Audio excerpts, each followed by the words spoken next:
Hola, soy Mauricio Espina, fundador de Proyectiza y esto es Mr. Project, un espacio donde comparto contigo mi experiencia en dirección organizacional de proyectos para ayudarte a certificarte, crecer profesionalmente y liderar con impacto.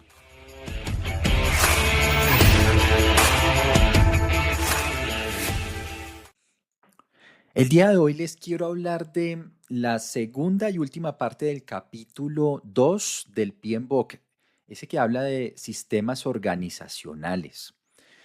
¿Cuál es mi opinión muy personal? Que el PMI evidentemente toca estos temas porque tiene todo el sentido cuando se habla de dirección organizacional de proyectos. Y como incluso en el texto se menciona, pues evidentemente no es la materia específica del PMI y por tanto a veces se tocan los temas de una forma muy tangencial, casi llegando a puntos epistemológicos, es decir, casi llegando a definiciones fundamentales de los conceptos. Eso está bien. A mí no me molesta la teoría, me parece que es interesante, pero quizás lo que hace falta en este punto es aterrizar los conceptos y que ustedes los puedan conectar un poco más con cosas más del día a día, ¿verdad? Entonces, hablemos directamente de qué es un sistema organizacional. Miren, es todo aquello que ayuda a que las compañías sean más que sus partes, ¿verdad? Es decir, que haya cohesión, que haya sinergia, que haya cierta articulación. ¿De qué partes estoy hablando? Pues por supuesto de la gente, por supuesto de la estructura, por supuesto de la tecnología, etcétera, ¿verdad? Si ustedes lo piensan, construir una organización es supremamente difícil porque no es simplemente agarrar las partes, no es tan fácil como decir, bueno, me voy a alquilar una oficina, voy a contratar a 10 personas, me voy a comprar unos computadores, voy a comprar una tecnología y ya tengo una empresa. En realidad no, en realidad no. Muchos pudieran llegar a pensar que sí, pero la verdad es que es una construcción de años, donde intervienen muchísimas cosas, muchísimas reglas, muchísimas estructuras, muchísimas políticas, cosas que están escritas, pero también hay cosas que no están escritas y son igualmente importantes. Y eso al final termina convirtiéndose en todo un sistema, ¿sí? Cuando hacemos evaluaciones OPM3 y estamos buscando por sistemas organizacionales, normalmente termina en nuestro escritorio cosas como sistemas de calidad, todo lo que tenga que ver con ISO, sistemas de seguridad, en general, digamos, cualquier estándar que siga la organización. ¿Por qué? Porque es ahí donde se define una forma de actuación, un lenguaje que permite pensar que son esos los elementos que mantienen cohesionados digamos, y como sistema a toda la compañía, ¿sí? ¿Por qué es importante esto? Porque uno tiene que entender que cuando uno ejecuta un proyecto, uno no lo está ejecutando en el vacío del espacio, sino que uno lo está ejecutando en el contexto de todo un sistema organizacional. Y eso tiene enormes implicaciones. Muchos directores de proyectos no son muy conscientes de esto, entonces caen en eso que por ahí ya me lo habrán escuchado, en un estado vítreo, donde somos muy poco sensibles, somos muy poco perceptivos de ciertas cosas y entonces empezamos a chocar y no sacamos el mayor provecho de la organización que está hospedando nuestro proyecto y a nosotros, por supuesto, ¿verdad? El primer gran elemento que señala el PMBOK de los sistemas organizacionales son los marcos de gobernanza. Entonces, en el libro se mencionan las reglas, las políticas, los procedimientos, las normas, las relaciones entre las áreas, etcétera, ¿verdad? ¿Qué he notado en las organizaciones? El modelo de gobernanza pudiera llegar a definirse de una forma súper compleja, pero les dije, les voy a empezar a dar un poquito de datos callejeros. Miren, la gobernanza son básicamente, primero, las normas, ¿verdad? Las atribuciones que tienen las personas, ciertas personas, el gerente, las subgerentes, presidentes, junta directiva, ese tipo de cosas, y las instancias de toma de decisión.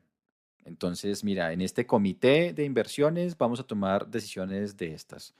Y en este comité de seguimiento de proyectos vamos a tomar decisiones de estas. Si nos vamos a la junta directiva, vamos a tomar decisiones de estas. Cuando tú tienes claros esos tres elementos, puedes ya empezar a decir que tienes un modelo de gobernanza. Es muy importante empezar a diferenciar de una vez el concepto de gobierno al concepto de administración, porque es bien diferente. Ustedes lo van a encontrar en los estándares como governance y management. Son cosas diferentes, ¿verdad? Recuerden que el gobierno establece límites, establece líneas de acción, establece enfoques súper generales, y el management lo que hace es una muy buena gestión de los recursos haciendo ejecuciones finales. Ambas cosas son importantes, ambas cosas hacen parte de la organización como sistema, pero son cosas diferentes, ¿vale? Lo digo porque es muy común que se pase por alto eso, entonces toman, entre otras, malas decisiones producto de que no se tiene claridad en esas palabras. Hay un punto interesante y es que hay un marco de gobernanza para portafolios, programas, proyectos que de hecho ustedes pueden descargar y digamos, no estoy seguro qué es un libro como de mejores prácticas, algo así, de gobernanza de portafolios, programas y proyectos. Y menciona que en general la gobernanza tiene cuatro dominios de desempeño, es decir, cuatro grandes áreas donde definitivamente nos podemos dar cuenta si un modelo de gobernanza está funcionando o no está funcionando, ¿verdad? El primero es la alineación. Cuando hablamos de gobernanza, necesariamente estaremos hablando de estrategia. ¿Y de qué se trata la estrategia en este caso? Mira, el gerente o la gerente de la compañía nunca probablemente se va a enterar de los detalles del tornillo de los proyectos, pero sí constantemente va a estar haciendo un monitoreo de alto nivel, evaluando y asegurando que los proyectos no han perdido el rumbo estratégico. ¿Por qué? A veces las ideas están clarísimas cuando se autoriza un proyecto, pero producto del día a día, producto de tanto afán, es fácil que se desvíen los proyectos. Es fácil que el proyecto empiece de hecho a destruir valor a la luz del caso de negocio que lo hizo aprobar. Eso puede pasar, eso puede pasar. Otra cosa que puede pasar es que las condiciones estratégicas se modifiquen. Y en ese orden de ideas, por supuesto, aquellos encargados del gobierno corporativo estarán muy interesados en hacer una revisión para que ciertos proyectos se modifiquen en consecuencia o incluso ciertos proyectos que en términos tácticos están muy bien ejecutados se cancelen. ¿Por qué? No por culpa del project manager, sino por culpa del contexto estratégico. Entonces, siempre es muy importante y probablemente la primera de todas las prioridades es que las inversiones que se están haciendo tengan sentido según el contexto estratégico. El otro es el riesgo. Y aquí viene todos los conceptos de apetito de riesgo. ¿Qué es el apetito de riesgo? Es la cantidad de riesgo que yo estoy dispuesto a asumir para el beneficio que me estás prometiendo. Hay organizaciones que son muy dadas al riesgo y dicen, listo, de una, vamos. Y hay organizaciones muy cautelosas que si las cosas no están súper claras, sencillamente no se meten. Entonces, siempre hay que estar evaluando eso. ¿Cuál es nuestro apetito de riesgo? ¿Cuál es nuestra exposición de riesgo real? ¿Es compatible la relación entre nuestra exposición de riesgo y los beneficios que estamos esperando? Y eso es bastante cambiante. Entonces ahí también es muy importante tener un board, tener un steering committee o tener alguna instancia de gobierno que permita esa reflexión. Y no estoy hablando de los comités de proyectos, porque en los comités de proyectos, como los conocemos en América Latina, comúnmente hablamos de temas tácticos, pero no de temas súper estratégicos, ¿sí? De portafolio, si se quiere. El tema del desempeño, este creo que me lo van a entender más fácil y es, bueno, cómo van los proyectos, cómo va el alcance, cómo va el tiempo, cómo van los costos. Claro, por supuesto, eso sigue siendo importante y hace parte del monitoreo y control y de la gobernanza que hay que ejercer, al menos a alto nivel. Y las comunicaciones. Yo le añadiría un quinto y son como las comunicaciones y la gestión de stakeholders o la gestión del compromiso de los stakeholders. Donde hay dos personas ya hay política, ¿sí? Y entonces cuando hablamos de portafolios, por supuesto hay un montón de intereses, un montón de expectativas de diferentes actores con diferentes niveles de poder, interés, influencia, etcétera. Y por supuesto, ese balance continuamente hay que estarlo revisando. Entonces, sí, esta parte me gustó un montón, este parrafito. Yo estoy muy de acuerdo con que el gobierno sí está relacionado con la alineación estratégica, con los riesgos, con el desempeño de las comunicaciones, hablando en términos de gobernanza. Otro elemento son los elementos de gestión. Aquí me parece que caemos justamente en en esa tendencia casi epistemológica. Los modelos de gestión simplemente, o los elementos de gestión mencionan eh, básicamente casi que algunas premisas súper fundamentales relacionadas con la división del trabajo, la autoridad otorgada, las responsabilidades, etcétera. Creo que valdría la pena leer un poco más de teoría de la organización, nada más como por darle un poquito más de cuerpo a la información, ¿verdad? Y los tipos de estructura. Esto quizás es como lo más tangible de esta parte del capítulo. Cuando se evalúa madurez de una organización, la estructura es uno de esos elementos claves. La estructura, la tecnología, los procesos, las personas, la cultura, ¿verdad? Pero la estructura es uno de esos elementos fundamentales. Voy a comenzar hablándoles de las formas de organización más clásicas, más básicas, que les van a servir para el examen. El PMBOK menciona otras cuantas, pero voy a comenzar de lo más básico. La primera forma de organización que debes conocer es la organización funcional. Es aquella organización que se basa en áreas. Entonces hay un gerente, una gerente y unos subgerentes, normalmente uno administrativo y financiero, otro comercial y otro técnico. Normalmente pasa así. Estas son organizaciones diseñadas para operar, típicas en compañías que viven de operar un servicio o un producto en el día a día y donde los proyectos son excepcionales. Y como son excepcionales, no están organizados para eso. Cuando aparece un proyecto, los proyectos son liderados por el líder del área, que a su vez dentro de su área conforma un equipo. Son organizaciones en donde es difícil realmente conformar equipos multidisciplinarios o entre áreas, ¿verdad? La comunicación horizontal se hace difícil y todo se hace a través de los jefes.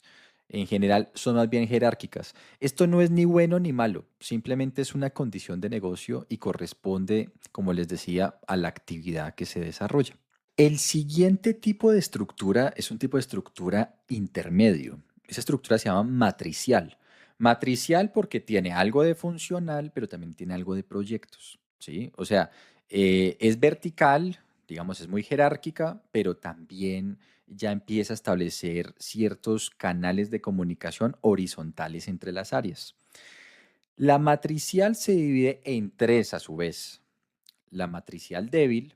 En la matricial débil aún no hay directores de proyectos, lo que sí hay es coordinadores o facilitadores de proyectos. Por alguna razón, yo creo que más asociado a temas idiomáticos que a temas técnicos, para que consideres si vas a presentar el examen PMP, el facilitador tiene menos autoridad que un coordinador. ¿Por qué? No lo sé, pero eso es un PMI-ismo. Tenlo en cuenta para que saques una o dos preguntas buenas. Entonces, en la matricial débil no hay project managers, pero sí hay un coordinador o un patrocinador. Se sigue manejando el proyecto con el jefe de área, pero sí empieza a aparecer un coordinador que de alguna forma patina información, facilita información, pero no tiene mucha autoridad. Esa es la matricial débil.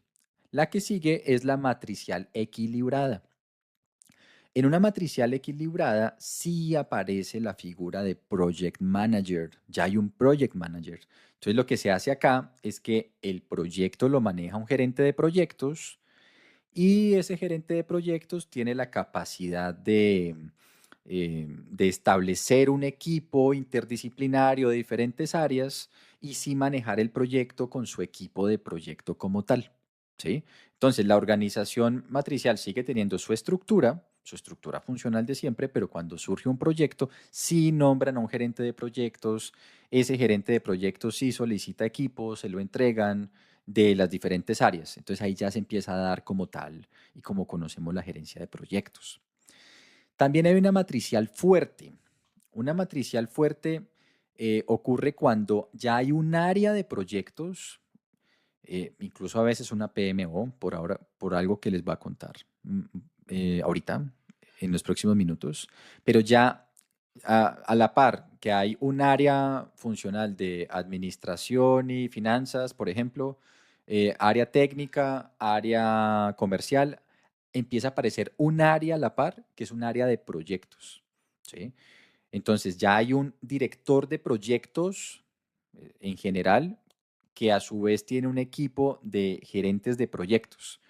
Normalmente lo que pasa aquí es que esas áreas terminan manejando los proyectos. Entonces, cuando surge un nuevo proyecto, se le hace una llamada al director de proyectos en plural. Ese director de proyectos asigna un project manager de su área y también se saca un equipo de las diferentes áreas, pues para que conformen todo el equipo de proyectos.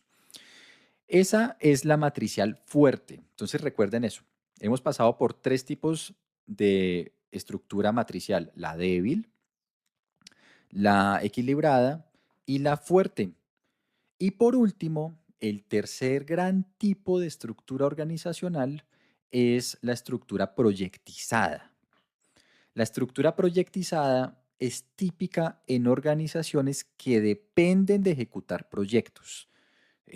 Proyectiza, como una empresa de consultoría, es un muy buen ejemplo.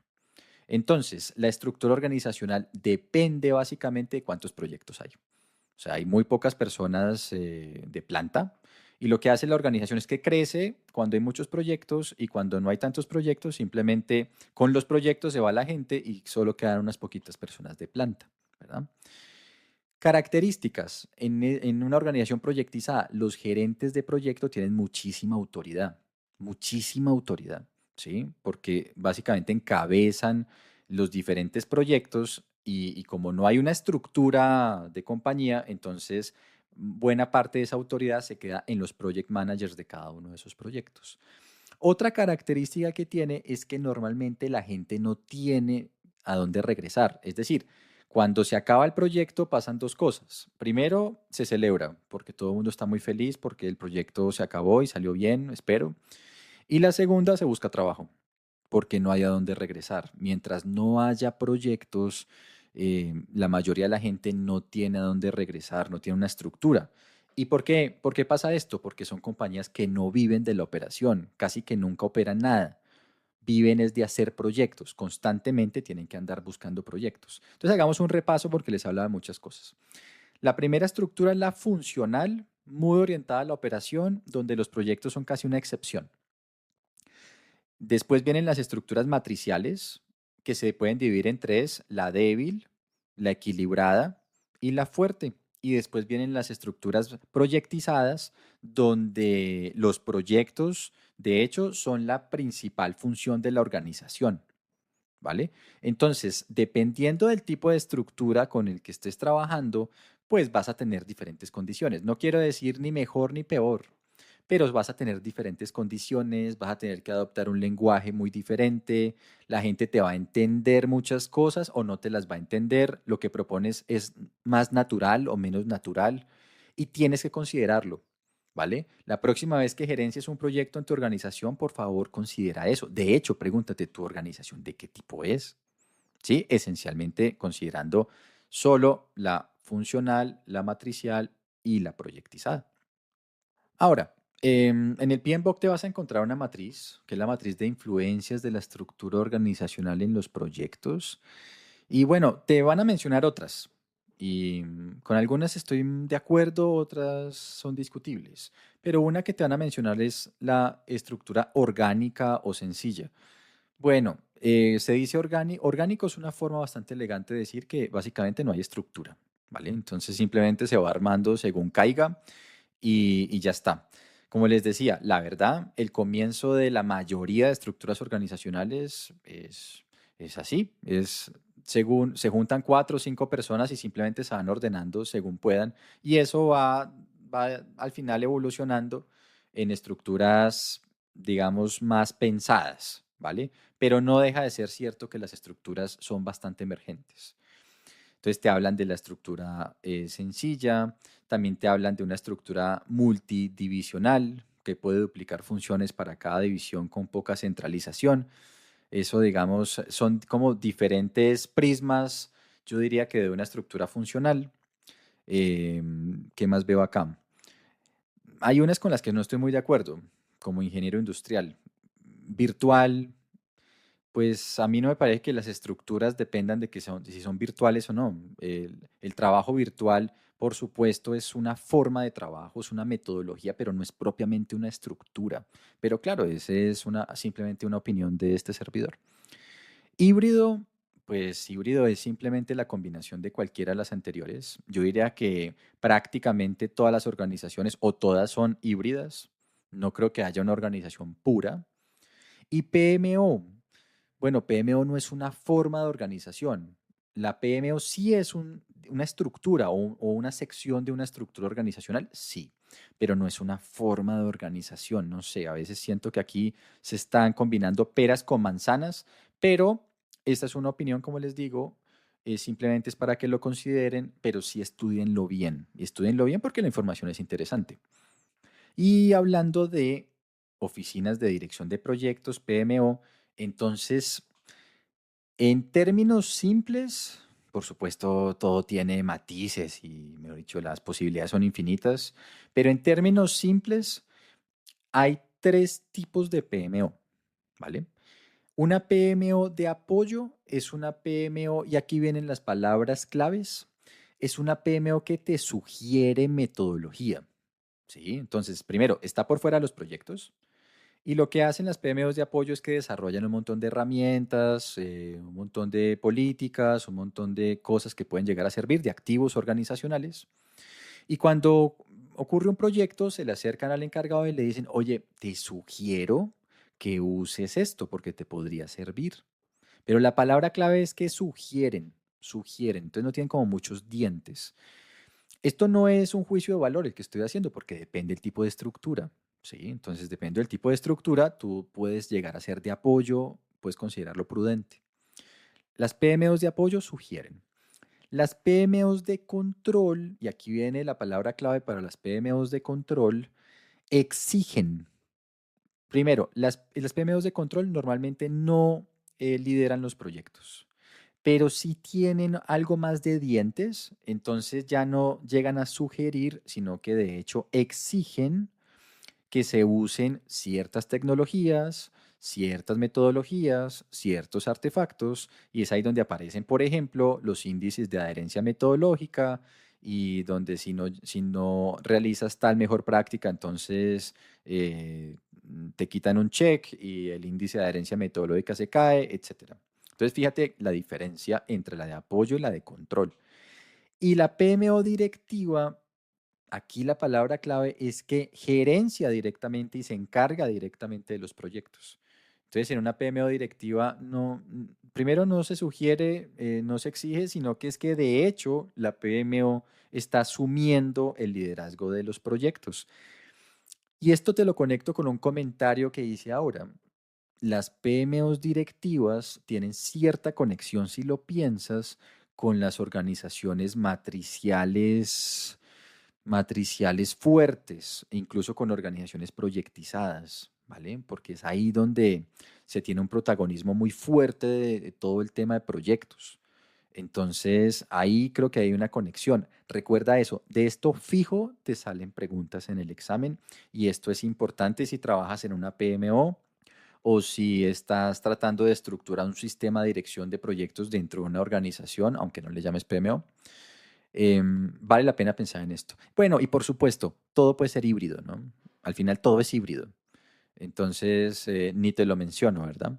Con esto, damas y caballeros, hemos culminado el capítulo 2 del PMBOK. Quiere decir que, por lo menos en lo que respecta a este espacio, vamos en la página 49 del PMBOK. ¿Ves? No es tan difícil. Espero que estas pequeñas charlas y esta información que te comparto te sirva como compañía y como contexto para que la lectura del PMBOK te resulte algo más agradable y como con mayor contexto, ¿vale? Para mí ha sido todo un gusto acompañarte en estos dos primeros capítulos y vamos por más. Hasta pronto.